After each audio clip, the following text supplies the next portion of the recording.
রাজধানীতে আবারও তীব্র হয়ে উঠেছে সিএনজি বা রূপান্তরিত প্রাকৃতিক গ্যাস সংকট।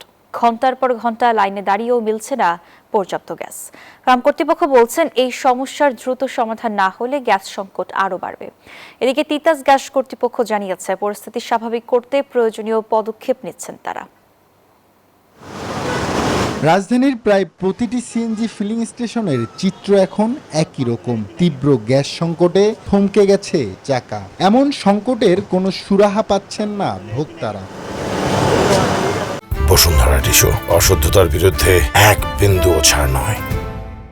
ঘন্টার পর ঘন্টা অপেক্ষা করে মিলছে না পর্যাপ্ত গ্যাস। কম প্রেসারের কারণে সিলিন্ডার ভরতে কেটে যাচ্ছে দীর্ঘ সময়। গ্রাহকরা বলছেন, গাড়ি চালাতে না পারলে মালিকের জমাই দিবেন কিভাবে। এক টিপ মারলেই আবার আরেকটা সিরিয়াল দিতে হয় গ্যাসের। এরকম করে আর 2 ঘন্টা 2.5 ঘন্টা নাই, জমাই উঠাইতে পারি না আমরা নিজে সংসার কিভাবে চলবো।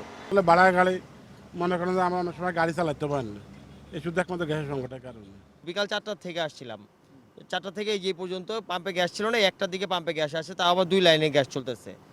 তো কিভাবে আমরা চলবো? এদিকে পাম্প কর্তৃপক্ষ বলছেন, সরবরাহ লাইনে চাপ কম থাকায় তারা চাহিদা অনুযায়ী গ্যাস দিতে পারছেন না। দ্রুত সমস্যা সমাধান না হলে গ্যাস সংকট আরও তীব্র হওয়ার আশঙ্কা তাদের।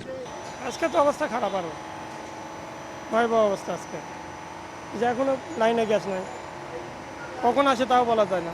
গ্যাসটা একটার পরেও আসলে পুরোটা যদি আসতো তাহলে 4টা নজল চললে লাইনের যে গাড়িগুলো আছে এগুলো আমরা দিতে পারতাম, কিন্তু আমরা দিতে পারি না। মানে মানুষ ভোগান্তির শিকার। মালিককে কি করবো, আমরা তো অনেক পিটিশন দিছি, জানাচ্ছি, তিতাসি কইরে বলছি আমরা, কিন্তু আগে শুক্রবারও গ্যাস পাইতাম, সারাদিন গ্যাস চলতো শুক্রবার, এখন শুক্রবারও থাকে না।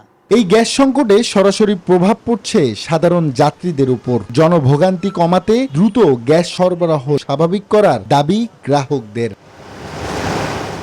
আব্দুল্লাহ মামুন, নিউজ 24, ঢাকা।